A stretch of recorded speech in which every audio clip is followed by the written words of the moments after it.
Good morning everyone. चलो बच्चे, एक नया चैप्टर आज शुरू कर रहे हैं, आपका इम्पॉर्टेंट चैप्टर बेटा, चैप्टर 3। चैप्टर का नाम है बेटा other essential elements of a valid contract. Other essential elements of a valid contract. और इसमें बेटा सबसे पहले आता है फ्री कंसेंट।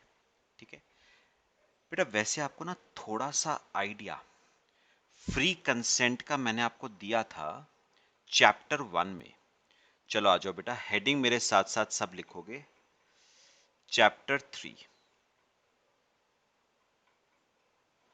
चैप्टर 3 का नाम है बेटा other essential elements of a valid contract. Other essential elements of a valid contract. Other essential elements of a valid contract. ठीक है बेटा। चलो बेटा, अगर आपको ना चैप्टर 1 याद हो तो चैप्टर 1 में मैंने आपको बताया था essential elements of a valid contract. उसमें से बेटा एक असेंशियल एलिमेंट तो हमने पिछले चैप्टर में डिस्कस किया, कंसिडरेशन। अब कुछ असेंशियल एलिमेंट्स हम इस चैप्टर में डिस्कस करेंगे, जिसमें से पहला है बेटा आपका फ्री कंसेंट। ध्यान से सुनना बेटा, फ्री कंसेंट। मेरी बात सबने सुननी है। सुनो बेटा, पहले फ्री कंसेंट का बेटा मतलब क्या है सुनो। बेटा फ्री कंसेंट का मतलब क्या होता है, दो पार्टीज अगर कॉन्ट्रैक्ट में एंटर हो रही हैं, ठीक है, दो पार्टीज, मैंने क्या कहा, अगर दो पार्टीज कॉन्ट्रैक्ट में एंटर हो रही हैं तो अपनी अपनी इच्छा से अपनी इच्छा से वो कॉन्ट्रैक्ट में एंटर होंगी। ठीक है, अपनी मर्जी से, ये सब लिखना बेटा आपको, अपनी मर्जी से वो कॉन्ट्रैक्ट में एंटर होंगी। उनके ऊपर किसी भी तरह का बेटा दबाव, उनके ऊपर किसी भी तरह का दबाव नहीं होना चाहिए, उनके ऊपर किसी भी तरह का कोई प्रेशर नहीं होना चाहिए, उनके साथ किसी भी तरह की कोई जोर जबरदस्ती, उनके ऊपर किसी भी तरह का कोई दबाव, कोई प्रेशर, कोई जोर जबरदस्ती बेटा नहीं होनी चाहिए। तो लॉ सिंपल एक बात कहता है, लॉ कहता है अगर आप कॉन्ट्रैक्ट में एंटर कर रहे हो तो अपनी इच्छा से एंटर करो, अपनी मर्जी से एंटर करो।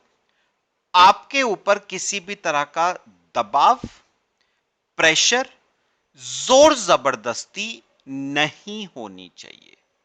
ठीक है, तभी बेटा आपके कंसेंट को फ्री माना जाएगा। अगर आप किसी दबाव में आके कॉन्ट्रैक्ट में एंटर करते हो तो आपका कंसेंट फ्री नहीं होगा बेटा। तो मैंने क्या कहा, लॉ कहता है दो पार्टीज अगर कॉन्ट्रैक्ट में एंटर कर रही हैं तो अपनी इच्छा से एंटर करेंगी, अपनी मर्जी से एंटर करेंगी, उनके ऊपर किसी भी तरह का कोई दबाव, प्रेशर, जोर जबरदस्ती नहीं होनी चाहिए, तभी उनके कंसेंट को फ्री माना जाएगा। और कंसेंट फ्री है तो कॉन्ट्रैक्ट बेटा वैलिड कॉन्ट्रैक्ट माना जाएगा। तो एक बार रिपीट कर दूं, फिर हम आगे चलते हैं बेटा। क्या कहता है बेटा लॉ?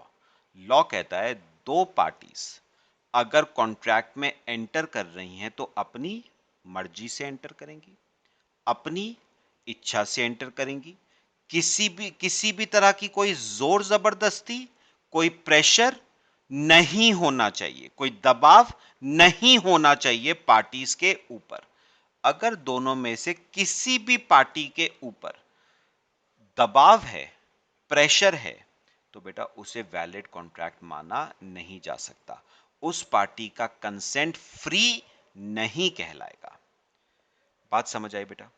ठीक है, ये तो बेटा जो मैंने आपको फ्री कंसेंट का मतलब बताया ना पूरा, कि अपनी इच्छा से एंटर करना है, अपनी मर्जी से एंटर करना है, आपके ऊपर कोई दबाव, कोई प्रेशर नहीं होना चाहिए। ये तो बेटा एक लेमैन लैंग्वेज में हमने थोड़ी सी बात करी है। अब लॉ की लैंग्वेज में बच्चे फ्री कंसेंट क्या होता है वो जरा सुनते हैं। देखो लिखेंगे बेटा, consent is said to be free if it is not caused by, word important है बेटा, अंडरलाइन करना है इसे, यहां सर्कल कर लो। Consent is said to be free if it is not caused bye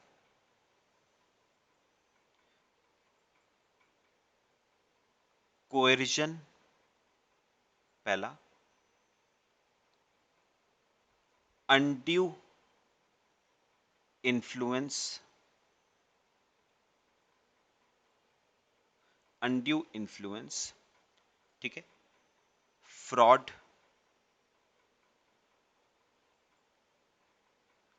miss representation,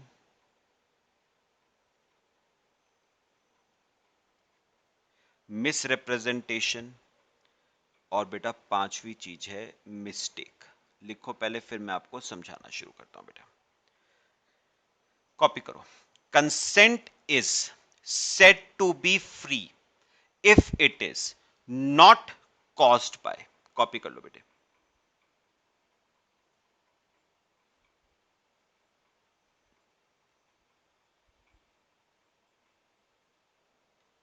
copy कर लो बच्चे।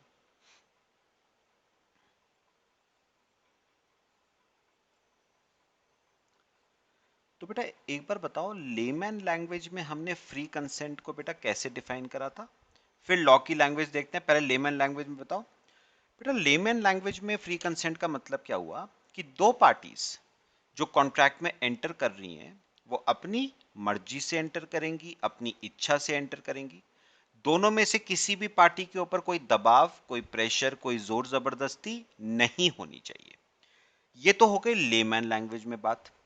अगर लॉ की लैंग्वेज में बेटा बात करें तो लॉ की लैंग्वेज में फ्री कंसेंट को डिफाइन कैसे किया गया है, मेरी बात ध्यान से सुनना, सुनो। उन्होंने कहा कंसेंट को फ्री, कंसेंट को फ्री तब माना जाएगा जब पांच चीजें, जब, क्या कहा मैंने, कंसेंट को फ्री तब माना जाएगा जब पांच चीजें नहीं होंगी। ये पांच चीजें नहीं होनी चाहिए, तभी आपके कंसेंट को फ्री माना जाएगा। कौन सी पांच बेटा? कोएर्जन नहीं होना चाहिए, अनड्यू इन्फ्लुएंस नहीं होना चाहिए, फ्रॉड नहीं होना चाहिए, मिसरिप्रेजेंटेशन नहीं होना चाहिए, मिस्टेक नहीं होनी चाहिए। अगर ये पांच चीजें नहीं हैं तो आपके कंसेंट को फ्री माना जाएगा। बात समझ आई? तो कंसेंट को फ्री तब माना जाएगा जब ये पांच चीजें नहीं होंगी। कौन सी पांच? याद करो बेटा एक बार। कोएर्जन, अनड्यू इन्फ्लुएंस, फ्रॉड, मिसरिप्रेजेंटेशन और मिस्टेक, ये 5 चीजें नहीं होनी चाहिए, तभी आपके कंसेंट को फ्री माना जाएगा। अगर ये पांचों में से कोई भी है तो बेटा आपका कंसेंट फ्री नहीं होगा। पक्का बेटा, क्लियर हुआ सबको? करते हैं अभी डिटेल में। अच्छा, इनमें से बेटा पहला कौन सा था हमारा? क्या नहीं होना चाहिए? कोएर्जन नहीं होना चाहिए। कॉपी कर लिए? यहां तक करना शुरू करें। आ जाओ बेटा मेरे साथ साथ। What is coercion? A point लिखना बेटा, ए पॉइंट। ये कोएर्जन क्या होता है? और बेटा अपने नोट्स पे आओ, जरा डेफिनेशन पढ़ेंगे। देखो बेटा, ध्यान से देखना बेटा मेरी बात। तो यहां पर पढ़ो, क्या कहा है उसने? उसने कहा है consent is said to be free. Consent को फ्री माना जाएगा when it is not caused by, when it is not caused by. 5 चीजें बेटा नहीं होनी चाहिए। कोएर्जन नहीं होना चाहिए, अनड्यू इन्फ्लुएंस नहीं होना चाहिए, फ्रॉड नहीं होना चाहिए, मिस रिप्रेजेंटेशन नहीं होना चाहिए और मिस्टेक नहीं होनी चाहिए। 5 चीजें अगर नहीं हैं तो कंसेंट को फ्री माना जाएगा। इसमें से पहली बेटा कौन सी आती है? कोएर्जन। ध्यान से सुनना है, पहले डेफिनेशन पढ़ेंगे लॉ की लैंग्वेज में बेटा, फिर समझेंगे। सुनो मेरे साथ साथ, समझने वाला केस है बच्चे। Coercion, coercion is the committing, ठीक है, और थ्रेटनिंग टू कमिट, ठीक है, any act which is forbidden by Indian penal code. चलो, और ध्यान से बेटा, ध्यान से, इसे ब्रेक करेंगे हम अभी। और अनलॉफुल डिटेनिंग और threatening to detain property of any person, ठीक है, with the intention of causing any person to enter into an agreement। चलो, अब मेरी बात ना बेटा ध्यान से सुननी है। आओ मेरे साथ साथ बेटा, जहां तक की ना ये लिखना है, जहां तक की कोएर्जन की बेटा डेफिनेशन की बात है, मैं कोएर्जन की डेफिनेशन को ना बेटा 2 पार्ट्स में ब्रेकअप करके कराऊंगा आपको। By the end of the class आपको डेफिनेशन बेटा याद हो जाएगी, ठीक है। देखो, कोएर्जन में बेटा जो डेफिनेशन का पहला पार्ट है ना, जो फर्स्ट पार्ट है, वो बात करता है, लिखो मेरे साथ साथ, कमिटिंग, कमिटिंग और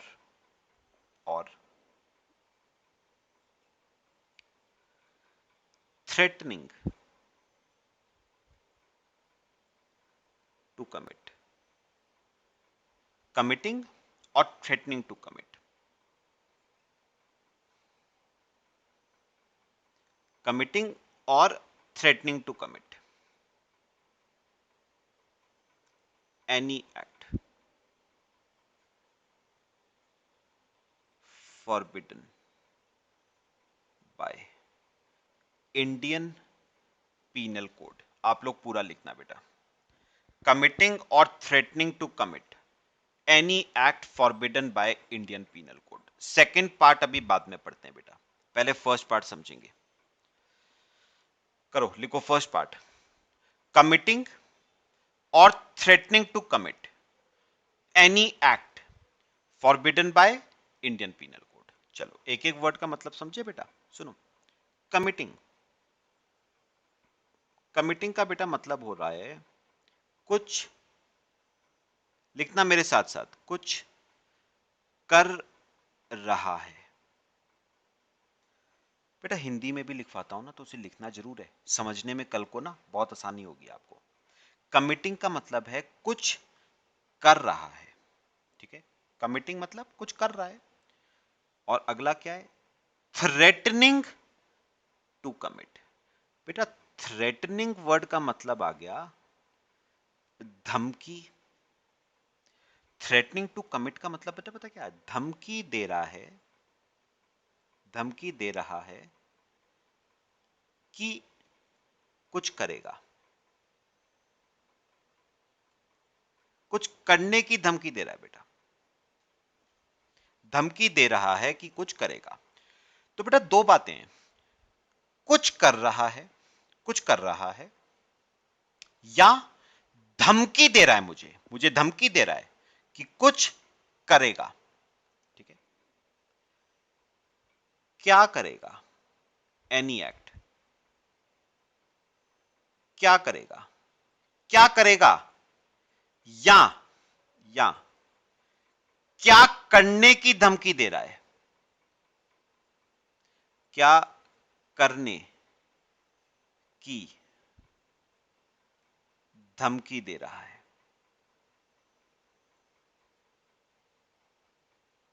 तो मेरी बात सुनो बेटा, बेटा ये ना तीन बातें अभी तक करी हैं हमने। कमिटिंग, कमिटिंग मतलब कुछ कर रहा है, या धमकी दे रहा है, मुझे धमकी दे रहा है बेटा कि कुछ करूंगा। क्या करने की धमकी दे रहा है या क्या कर रहा है? कोई भी ऐसा एक्ट, कोई भी ऐसा act which is forbidden, which is forbidden by Indian penal code. इसका क्या मतलब हुआ? कोई भी ऐसा एक्ट जिसकी इजाजत भारत का कानून नहीं देता है,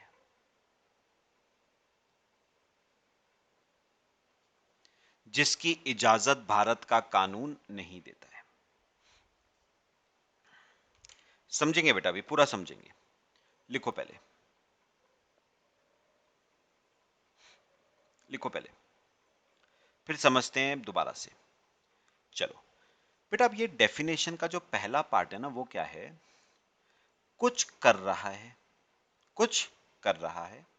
एक पर्सन है, एक पर्सन है जो कुछ कर रहा है या मुझे धमकी दे रहा है कि कुछ करेगा। क्या करने की धमकी दे रहा है? मुझे क्या करने की धमकी दे रहा है? कोई भी ऐसा एक्ट, कोई भी ऐसा एक्ट जिसकी इजाजत आपको भारत का कानून नहीं देता है। कौन सा कानून बेटा, कौन सा कानून आपको इजाजत नहीं देता है? कौन सा कानून आपको इजाजत नहीं देता है बेटा? कौन सा कानून? लॉ तो बहुत सारे इंडिया में। इंडियन पीनल कोड आपको बेटा इसकी इजाजत नहीं देता है। अभी बात करते हैं 2 मिनट में। लिखो बेटा, एक एक वर्ड लिखना है, मेरी बात सुननी है अभी,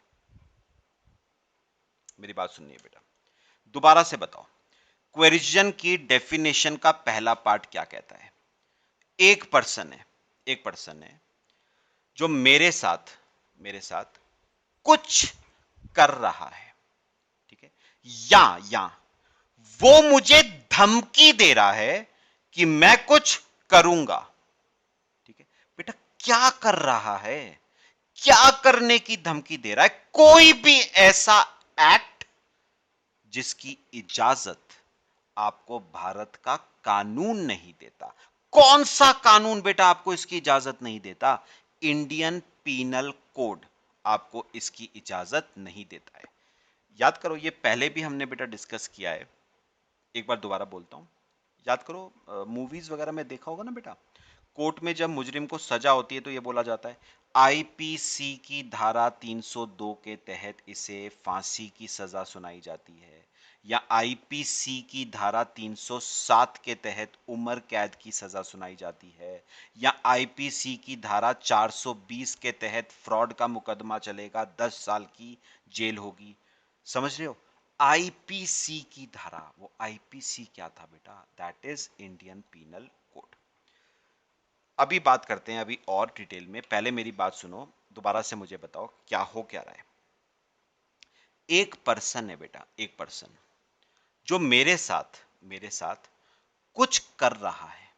ठीक है, या मुझे धमकी दे रहा है, मुझे थ्रेटन कर रहा है कि मैं कुछ करूंगा। बेटा क्या करने की धमकी दे रहा है? कोई भी ऐसा act which is forbidden by Indian penal code, यानी ऐसा एक्ट जिसकी इजाजत भारत का कानून नहीं देता है। कौन सा कानून इजाजत नहीं देता है बेटा? इंडियन पीनल कोड आपको उसकी इजाजत नहीं देता है। बात बताओ, समझ आई? अब आप पूछोगे सर थोड़े से एग्जाम्पल्स भी बता दो कि किस किस एक्ट की इजाजत भारत का कानून इंडियन पीनल कोड नहीं देता है। तो बेटा मर्डर की इजाजत आपको नहीं दी जा सकती है ना। किडनैपिंग की इजाजत आपको आईपीसी नहीं दे सकता, इंडियन पीनल कोड नहीं दे सकता। हाफ मर्डर क्या होता है बेटा? ये हाफ मर्डर हाथ पैर तोड़ना, हाफ मर्डर कहेंगे ना उसे। हाफ मर्डर की इजाजत आपको भारत का कानून नहीं देता। मोलेस्टेशन बेटा इसकी इजाजत आपको भारत का कानून नहीं देता। और भी बहुत सारे हैं। ये कुछ एक्ट्स हैं बेटा जिनकी इजाजत आपको भारत का कानून नहीं देता है। और अगर आप किसी को मर्डर करने की धमकी देते हो, या आप किसी को किडनैपिंग की धमकी देते हो, या हाथ पांव तोड़ने की धमकी देते हो, तो बेटा याद रखना दैट विल अमाउंट टू कोएर्जन। वो क्या माना जाएगा? वो कोएर्जन माना जाएगा। ठीक है, लिखो बेटा, लिख लेना बेटा। फिर मैं एक बार दोबारा बताता हूं, फिर हम डेफिनेशन के ना बेटा सेकंड पार्ट पे आएंगे।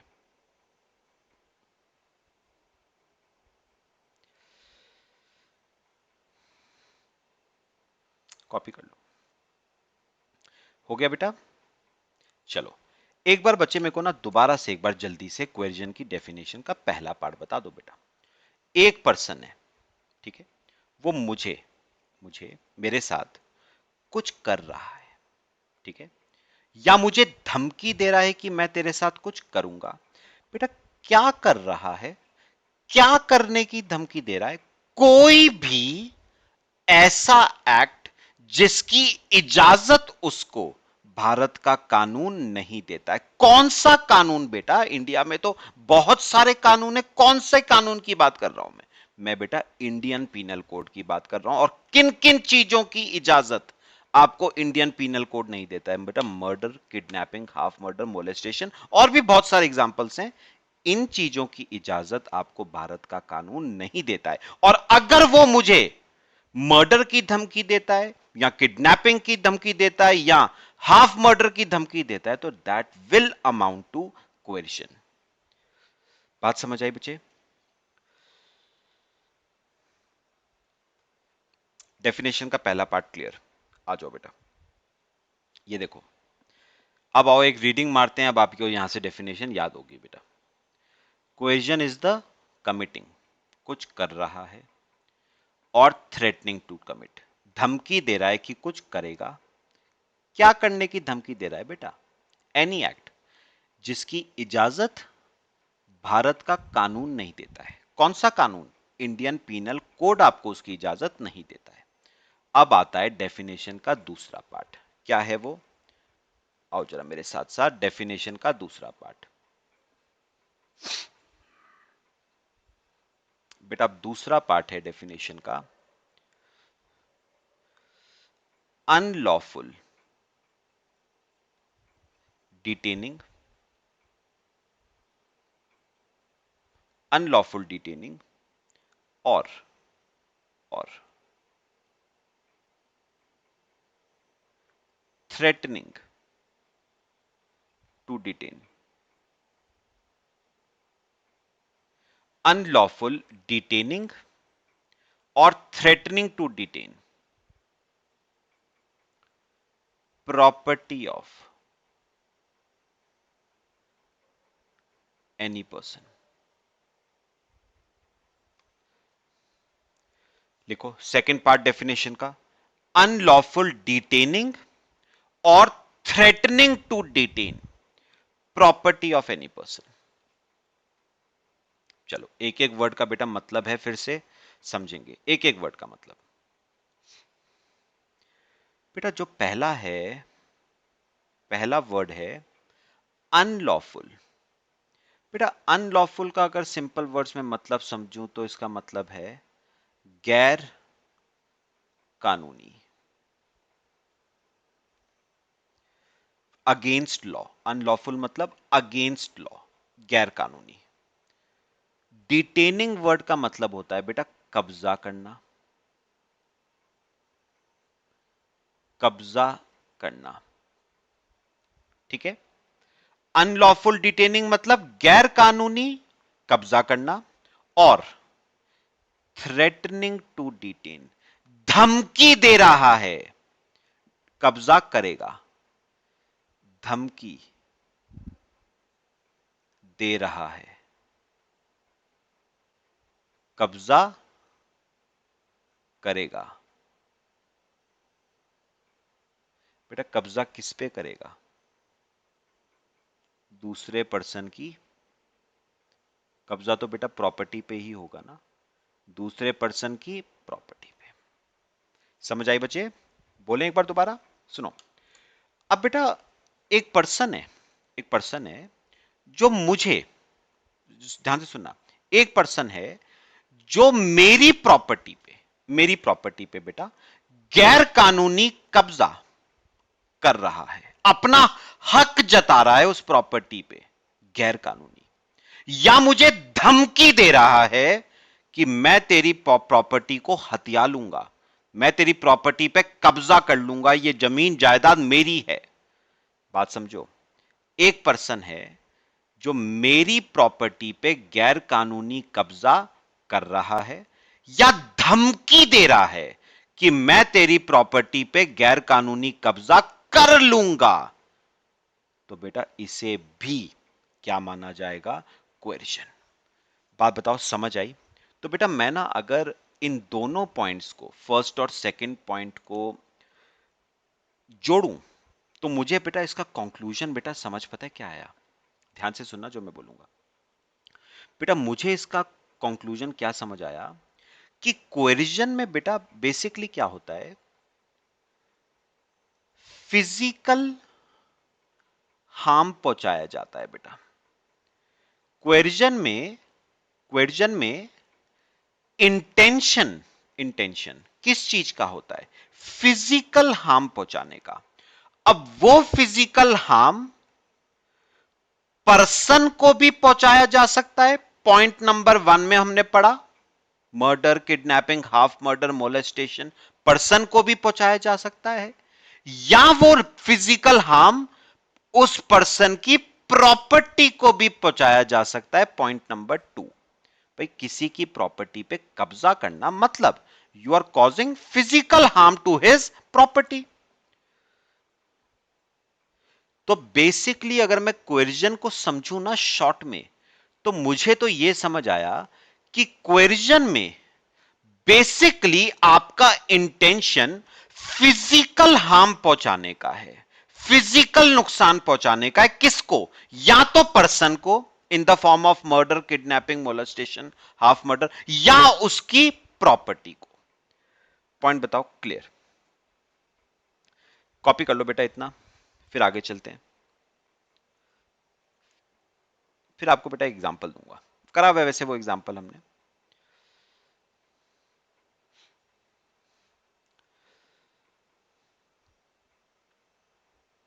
करा बेटा कॉपी, फिजिकल हार्म ये सब कर लिया कॉपी। अच्छा अब मुझे ना एक बात बताओ बेटा, बेटा मैं ये रब कर दूं जरा 2 मिनट, ये तो आपने कॉपी कर लिया ना मेरे ख्याल से, ये एग्जांपल्स आईपीसी के। सुनो बेटा मुझे एक बात बताओ, हमने पॉइंट नंबर 1 और पॉइंट नंबर 2 में क्या पढ़ा? पॉइंट नंबर 1 में वो मुझे धमकी दे रहा है, मेरे साथ कुछ करने की धमकी दे रहा है, और पॉइंट नंबर 2 में वो मेरी प्रॉपर्टी के साथ कुछ करने की धमकी दे रहा है ना? क्यों दे रहा है बेटा धमकी? पर्पस क्या है उसका धमकी देने का? धमकी देके उसको क्या फायदा होगा? इंटेंशन क्या है बेटा उसका धमकी देने के पीछे? मोटिव क्या है? ऑब्जेक्टिव क्या है बेटा? धमकी क्यों दे रहा है मुझे? To induce me to enter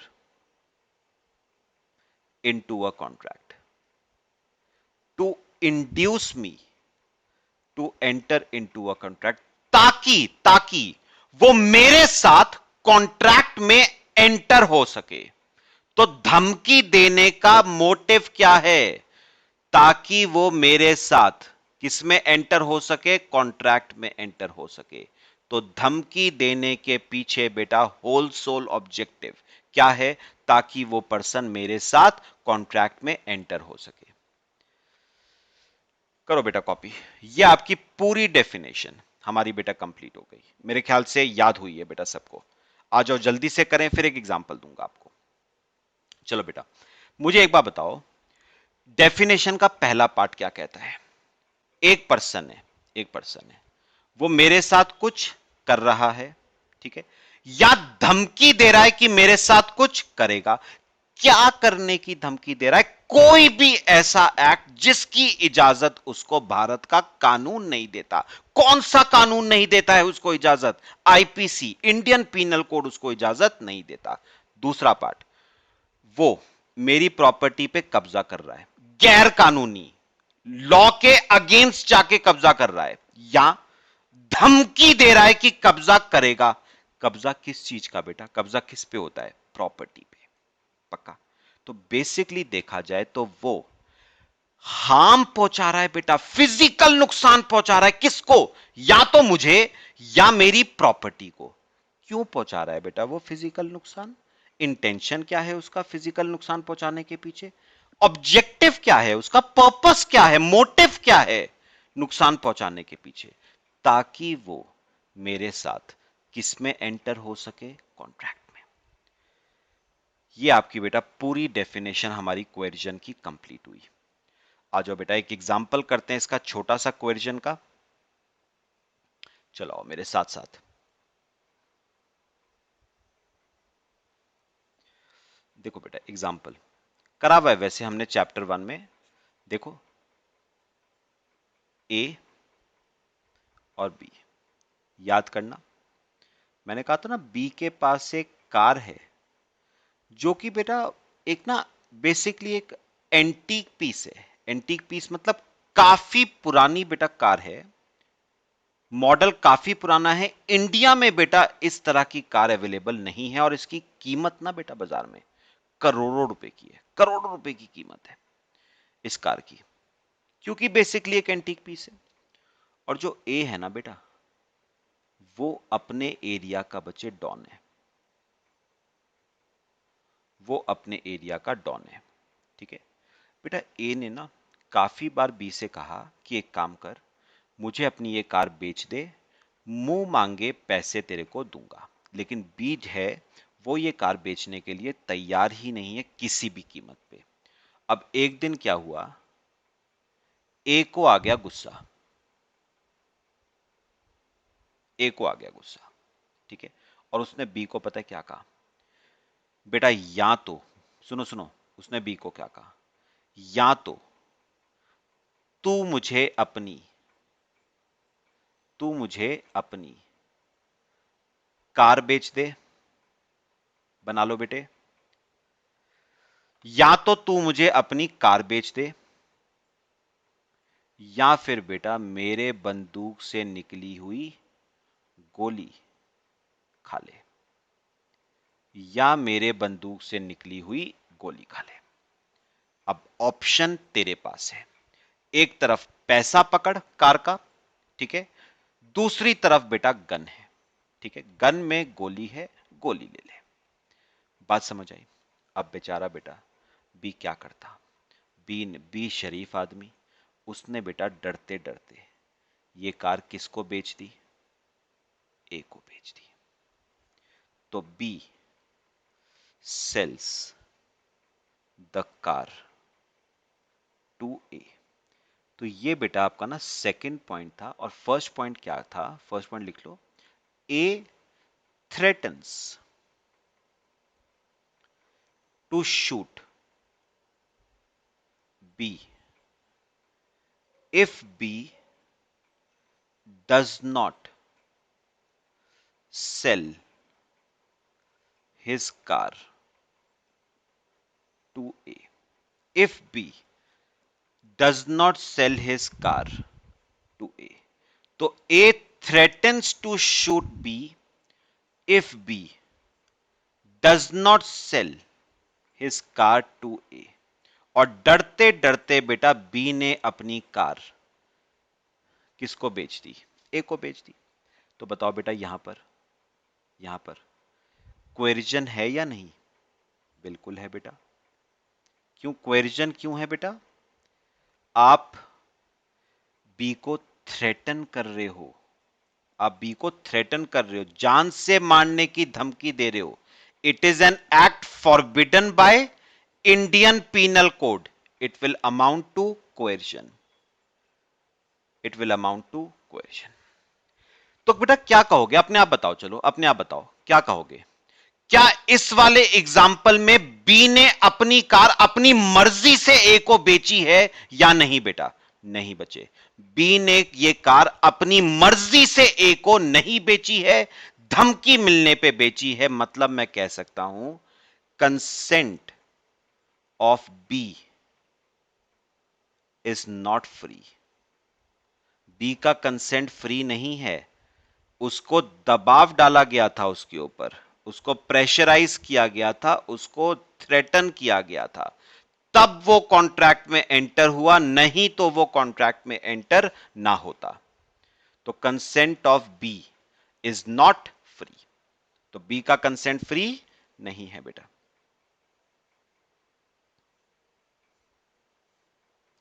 consent of B is not free. पक्का बताओ, समझ आई? अब बेटा एक बात और बताओ जो आप लोगों ने पढ़ी हुई है, मुझे आप लोग बताओगे बेटा? अगर एक बात बताओ, अगर एक पार्टी का कंसेंट अगर एक पार्टी का कंसेंट फ्री ना हो तो उसे वैलिड कॉन्ट्रैक्ट माना नहीं जा सकता बेटा, है ना? वैलिड कॉन्ट्रैक्ट बनने के लिए कंसेंट का फ्री होना जरूरी है, दोनों पार्टीज का बेटा। तो उसे वैलिड कॉन्ट्रैक्ट नहीं माना जा सकता क्योंकि पार्टीज का कंसेंट फ्री नहीं है, और वैलिड कॉन्ट्रैक्ट के लिए कंसेंट फ्री होना जरूरी है। तो बेटा अगर ये वैलिड कॉन्ट्रैक्ट नहीं है तो इस कॉन्ट्रैक्ट को याद करो बेटा, हमने क्या नाम दिया था? इसे हमने कहा था वॉइडेबल कॉन्ट्रैक्ट। ये बेटा एक वॉइडेबल कॉन्ट्रैक्ट है। It is not a valid contract, it is a voidable contract. याद आया सबको? ये तो चैप्टर 1 में पढ़ चुके हैं ना बेटा। ये कॉन्ट्रैक्ट वैलिड नहीं होता है, क्या कहा जाता है इसे? Voidable contract. और याद करो बेटा, वॉइडेबल कॉन्ट्रैक्ट में लीगल एक्शन लेने का राइट कौन सी पार्टी को दिया गया था? अग्रीव्ड पार्टी को।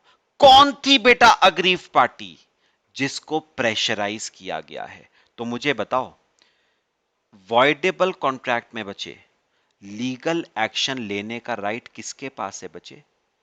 बी के पास, क्योंकि बी है अग्रीव्ड पार्टी। तो बी चाहे तो ए के अगेंस्ट मुकदमा फाइल कर सकती है क्योंकि उसे जान से मारने की क्या दी गई है? धमकी। तो बी है यहां पर अग्रीव्ड पार्टी और बी के पास लीगल एक्शन लेने का बेटा क्या है? राइट है।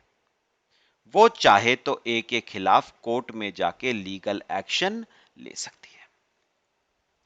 बताओ मेरे को बेटा, समझ आया पूरा केस? लो, आपका क्वेश्चन का केस हमारा बेटा खत्म हो गया।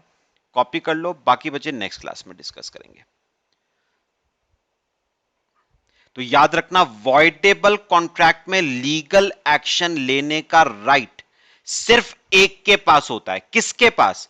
अग्रीव्ड पार्टी के पास, जिसे प्रेशराइज किया गया है, थ्रेटन किया गया है, दबाव डाला गया है, जिसपे उसके पास लीगल एक्शन लेने का राइट अवेलेबल होता है। तो हमारे वाले केस में बी के पास ये राइट है कि वो ए के खिलाफ क्या ले सकता है बेटा? लीगल एक्शन ले सकता है। चलो बच्चे, बाकी नेक्स्ट क्लास में डिस्कस करते हैं, ठीक है? Till then